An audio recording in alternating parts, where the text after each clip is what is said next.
power disintegrates in numerous ways, but few are as disturbing as the downfall of King Philip II of Spain.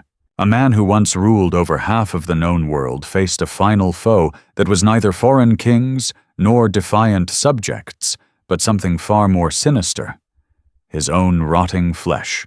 As we move through the shadowed halls of the Escorial Palace during the summer of 1598, brace yourself for a story where absolute authority clashes with extreme fragility, where the mighty collapse into decaying victims, and where nature delivers a ruthless judgment on the arrogance of rulers. Philip II of Spain was the most dominant monarch of his era, leader of the earliest global empire.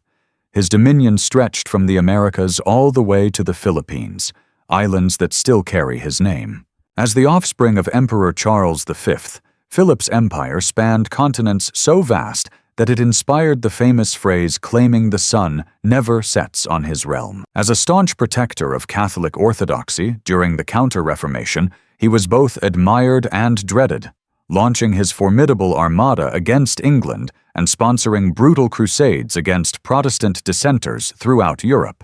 Yet despite all his terrestrial power, Philip's last struggle was not fought on distant front lines, but within the walls of his own chamber. For 52 agonizing days in the blazing Spanish summer, the king who had once commanded great armies and fleets became immobilized, imprisoned by his decaying body. Tiny creatures invisible to the eye ravaged him, turning the invincible ruler into a helpless figure consumed by his mortal vulnerabilities.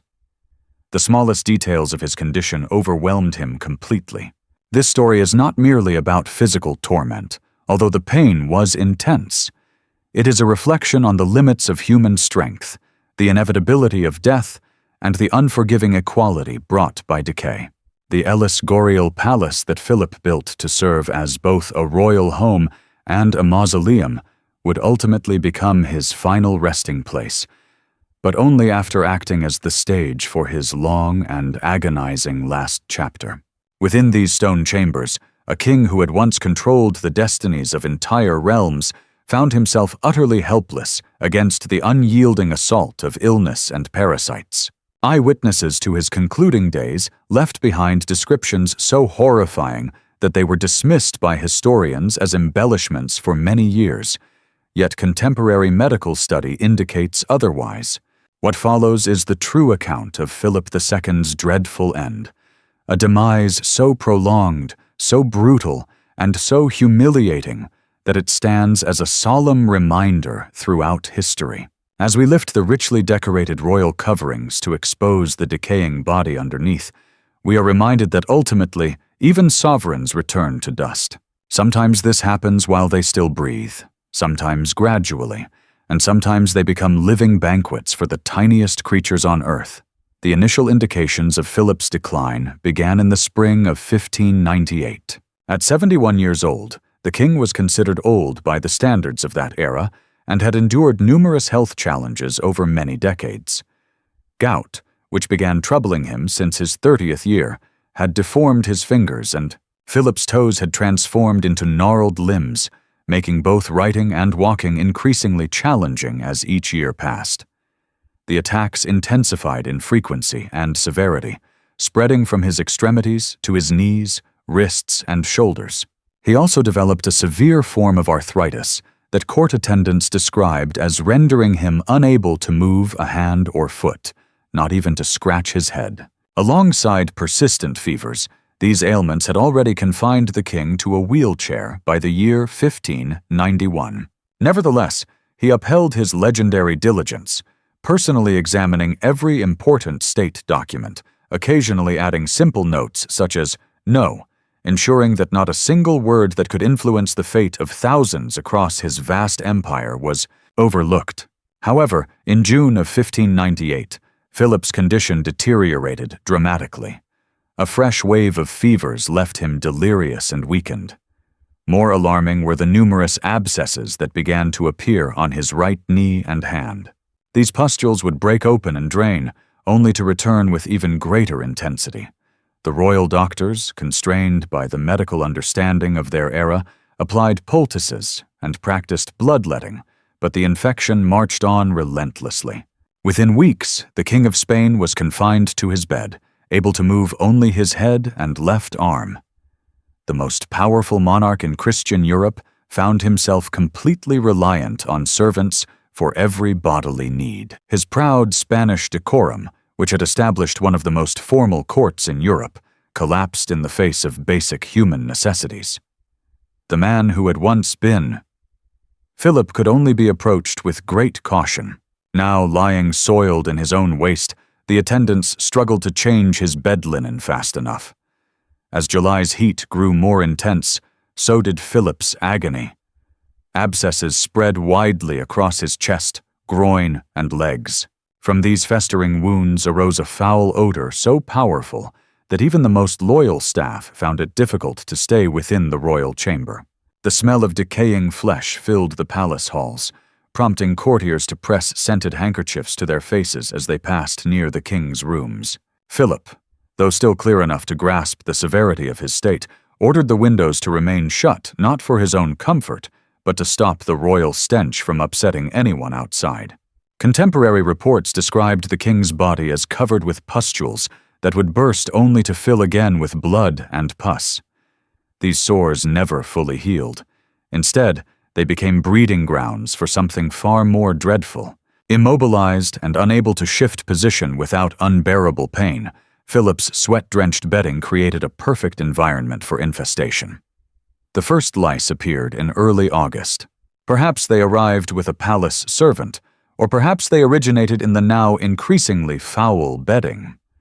Regardless of how they came, they found in Philip's festering body an ideal host, warm, moist, and defenseless. The parasites multiplied rapidly, thriving on the king's blood, and the extensive amount of dead tissue from his sores soon led witnesses to report that lice covered the king so densely that his attendants could not keep his body clean, no matter how frequently they tried. Diego Dipus, Philip's confessor, later described how the lice appeared to breed directly within the wounds, seeming to emerge from the king's own decaying flesh. Whether this was literally accurate or only seemed so to the horrified onlookers, the outcome was identical. The most powerful ruler in Europe had turned into a living colony of parasites. Some accounts even mention that special attendants were assigned exclusively to remove lice from the royal body, gathering them by the handful, only to discover fresh swarms hours later. However, the lice were only opportunistic feeders. The true nightmare lay deeper inside Philip's deteriorating body. The royal physician, Andrés Zamudio de Alfaro, recorded that the king's wounds began producing foul and corrupt matter, where numerous maggots developed. These larvae, probably from common flies that had entered through the palace windows or doors, found their way into Philip's open sores and started feeding on the rotting flesh. Picture the scene. A man once treated as semi-divine, whose touch was believed by some to cure scrofula, now faced the horror of worms crawling beneath his skin and emerging from his wounds day after day. Servants would clear away the maggots only to find new ones the next morning. Philip remained fully aware, growing more and more dependent on his Catholic faith for solace, supposedly remarked, "Lord, how heavily these offenses against you weigh upon me, yet it brings me some comfort to consider how insignificant they are compared to my transgressions." By the conclusion of August, new terrors surfaced as the relentless pressure on his immobile body caused enormous bed sores, chiefly on his right hip and lower back. These pressure wounds worsened due to his inability to shift position and the constant moisture of his bedding. Eventually, the sores ate through skin, fat, and muscle, revealing bone beneath. According to the royal historian Seedetter, one ulcer on his right hip expanded so much that it allowed a glimpse into the internal cavity of his body. This dreadful injury, described as roughly the size of a fist, developed a grotesque ecosystem of its own. Fray José de Siguenusa, who recorded the king's last moments, noted that from this wound alone, attendants extracted enough material daily to fill 2 silver basins. Even more horrifyingly, this cavernous sore became the main breeding place for maggots, which multiplied faster than they could be removed. Some accounts from that time explain how the larvae burrowed deeper when disturbed, effectively devouring the king from the inside. The flies attracted to Philip's wounds did not limit themselves to laying eggs in dead flesh only. As his health worsened, they began to infest his mouth, nose, and ears too. Unable to brush them away, the once dreaded monarch was left to withstand as insects crept across his face and into his bodily openings. Some historians suggest that Philip might have developed myiasis, a condition where fly larvae infest living tissue in several parts of his body. Adding to his long list of ailments was the king's worsening gout, which made even the smallest touch to his limbs unbearably painful. Yet his body had to be shifted and cleaned whenever attendants tried to change his posture or replace soiled bedding. Philip's anguished cries echoed loudly through the palace corridors. The ruler who once watched heretics burn without emotion now pleaded desperately for mercy from his own servants during this terrible suffering. Philip's mental faculties remained mostly clear, and this awareness was perhaps the cruelest part of his decline. He fully understood his fall from being a sovereign to a helpless sufferer. The king who had commissioned the magnificent Escorial as a symbol of Spanish pride and his own enduring legacy was now decaying within its very walls. Aware of every new indignity inflicted upon his failing body, he endured unimaginable pain but showed extraordinary calm. In matters of faith, he insisted on daily masses in his chambers and often requested readings from religious texts. The man who ardently defended Catholic orthodoxy throughout Europe stayed deeply committed to his beliefs, even as his body became a horrifying spectacle. When he could speak amidst his bouts of agony, Philip discussed matters of state and the future of his vast empire with his son and heir, the future Philip. Despite his torment, his concern for his realm and legacy never wavered, highlighting the resilience of his spirit amid unimaginable suffering. By the beginning of September, new symptoms had intensified the king's agony. Constant diarrhea, possibly resulting from an intestinal infection or as an adverse reaction to his treatments, further drained his strength and worsened the filthy conditions around him. His kidney function started to deteriorate, causing his legs and abdomen to swell significantly due to edema. This accumulation of fluid stretched his already damaged skin beyond its limits, leading to fresh wounds that became additional gateways for infections and infestations. The royal physician Garcia de Ate recorded that the king developed a high fever along with delirium, strongly suggesting that sepsis had developed. During moments of clarity, Philip reportedly kept asking for a specific crucifix, the very one his father Emperor Charles V had held in his final moments. This symbolic link to his imperial heritage appeared to bring the king some solace, even as his physical health collapsed into devastation and decay. The remedies prescribed by the royal doctors likely worsened Philip's condition instead of improving it. Based on humoral theory, the physicians used caustic substances on his wounds, attempting to restore balance to his bodily fluids. These treatments, which included arsenic and mercury compounds, would have burned his already fragile skin and might have hastened tissue death. Frequent bloodletting, sometimes occurring every day, further sapped the monarch's strength during a time when he most desperately needed to endure. Philip's nourishment in these last weeks was mainly limited to broths, diluted with wine and soft bread, when he was able to eat anything at all. The combined impact of infection, parasitic infestations, blood loss caused by medical procedures, and poor nutrition created a devastating situation, leading to the total failure of his body. His heart struggled against mounting systemic collapse and began showing signs of irregular rhythm, with the king experiencing palpitations and moments of breathlessness. Even the weather turned against Philip that summer of 1598, as the heat in central Spain was exceptionally intense. The stone walls of the Escorial trapped the warmth like an oven, speeding up the reproduction of lice and flies that tormented the king, and hastening the decay of his injured flesh.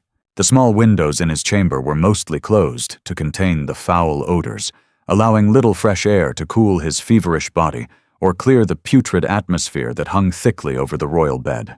By mid-September, it was obvious the end was near. Despite his extreme agony, Philip remained conscious and summoned his children to give his final blessing.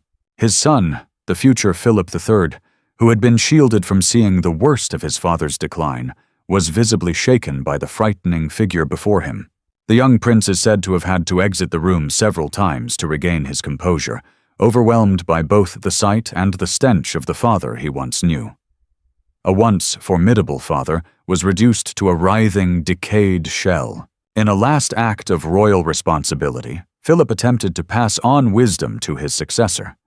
Witnesses claimed he cautioned his son about the fleeting nature of worldly power, weakly gesturing to his own ravaged body as proof.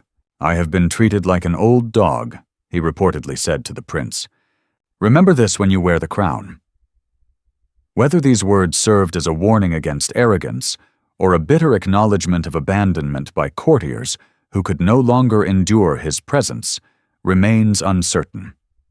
On the 13th of September, 1598, Philip requested the last rites. His confessor administered extreme unction, anointing the few parts of the king's body that could still be touched without causing unbearable pain. Throughout the ceremony, observers noted that flies continued to swarm over the holy oil, drawn by the stench of decay that no incense could conceal. In a grim scene that would have pleased the most devoted Vanitas artist, symbols of divine grace mixed with unmistakable signs of mortal decay. The king's final hours were marked by worsening breathing difficulties as fluid accumulated in his lungs.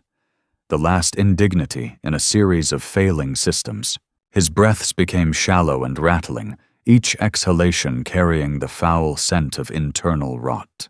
At 5 o'clock in the morning on September 13th, after requesting a crucifix be laid upon his chest, Philip II of Spain took his final breath.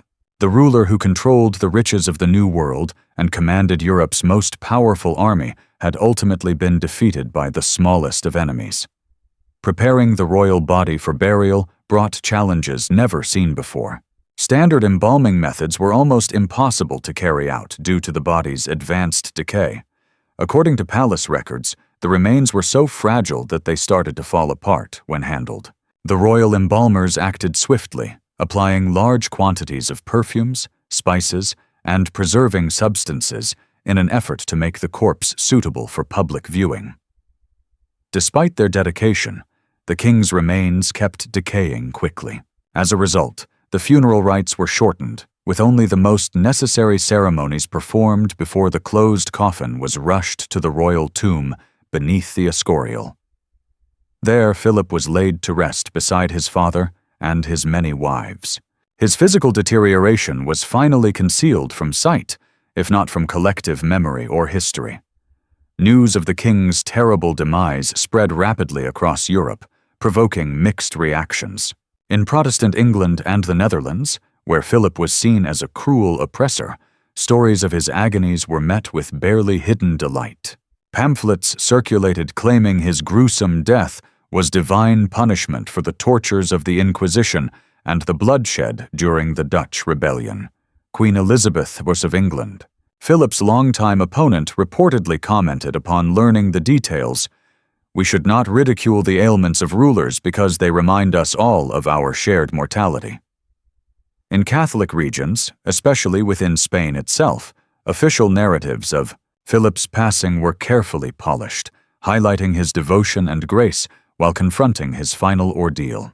Historical records avoided the more unsettling aspects, concentrating instead on his acceptance of the sacraments and his worries about the line of succession. The Spanish population was assured that their monarch departed as he had lived, as a symbol of Catholic virtue and regal resolve. Modern medical experts now believe Philip endured a mix of illnesses. His chronic gout likely progressed into a type of rheumatoid arthritis that weakened his immune defenses. This, paired with diabetes indicated by symptoms like overwhelming thirst and swelling, created an ideal environment for several infections to take hold. The precise cause of his boils and abscesses might have been a widespread staphylococcal infection, while his immobility resulted in the formation of stage 4 pressure sores that allowed maggots to infest him. What makes Philip's case especially striking is not solely the severity of his physical torment, but the way it served as a disturbing reversal of his worldly authority. The king who ordered countless men to perish in battle was powerless to command the insects to abandon his body. The monarch whose command could condemn heretics to the flames could not prevent his own flesh from becoming a habitat for disease, as the historian William H. Prescott later observed. Neither immense power nor vast riches could secure exemption from the physical laws that govern all human mortality, he noted. Philip's passing stands as more than a grim historical detail. It serves as a profound reminder that absolute authority does not grant immunity from the inherent frailties of being human. His death embodied the ultimate equality in mortality, revealing that both royalty and ordinary people must endure the indignity of bodily decline. The key distinction lies in the fact that Philip's position guaranteed his suffering would be carefully recorded and remembered through generations. The tragic irony of Philip's fate was keenly felt by those living at the time. For many years, Philip had waged wars to uphold Catholic doctrine and the divine right of monarchs. He portrayed himself as the earthly agent of God, the defender of true faith against heresy. Yet his final moments revealed no sign of heavenly intervention or miraculous preservation of the royal form. Instead, the most devout Catholic king endured a demise resembling punishment rather than grace, abandoned, so it seemed, by the very deity whose cause he had fervently supported. His death marked the start of a gradual and prolonged decline for the Spanish Empire. His son, Philip III, did not share his father's diligence or determination.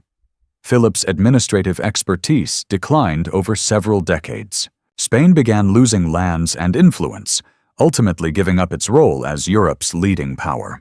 Some scholars propose that witnessing his father's tragic demise deeply affected the younger Philip, causing him to hesitate in fully embracing the responsibilities of kingship. He preferred entrusting authority to his favorites while indulging in personal pleasures. The Escorial Palace, which Philip II imagined as the heart of global dominance and a testament to Spanish grandeur, never functioned again as an effective headquarters for a worldwide empire. Instead, it slowly evolved into what its design subtly foreshadowed: a splendid monument. Today, visitors may explore the royal chambers where Philip endured his excruciating final moments. The accounts emphasize his devoutness rather than the physical decay he experienced. Perhaps the most lasting impact of Philip's dreadful death lies in how it shapes our understanding of history. His passing starkly reminds us that the gap between supreme power and human frailty is narrower than we might imagine. The monarch who governed half the globe realized near the end that he could not control the workings of his own body, a profound lesson for today's leaders as much as for those in the 16th century. Despite his vast conquests and political maneuvering, Philip faced the ultimate limitation posed by mortality. Philip is perhaps most vividly recalled today for the way he departed from this world, not triumphantly on the battlefield, nor peacefully in slumber surrounded by beloved family, but through a prolonged ordeal of decay and suffering. His tale teaches us that history often judges not by how power is exercised, but by how one confronts its unavoidable loss. From the greatest ruler of his era to mere sustenance for worms, not after death, as happens to all, but while still alive, still aware, still sensing every agonizing moment. As we finish this somber journey through the last days of Philip, we might ponder the phrase allegedly discovered among his personal belongings following his passing: "To have been, and not to be, is not to be at all." For a monarch obsessed with legacy and remembrance. There is a cruel irony in being remembered not for the empire he forged, but for the grotesque spectacle of his physical decline. His death outlasts his accomplishments in our shared memory, serving as a powerful reminder that power is fleeting, glory fades away, and ultimately nature treats all equally, kings and commoners returning to dust, sometimes painfully inch by inch.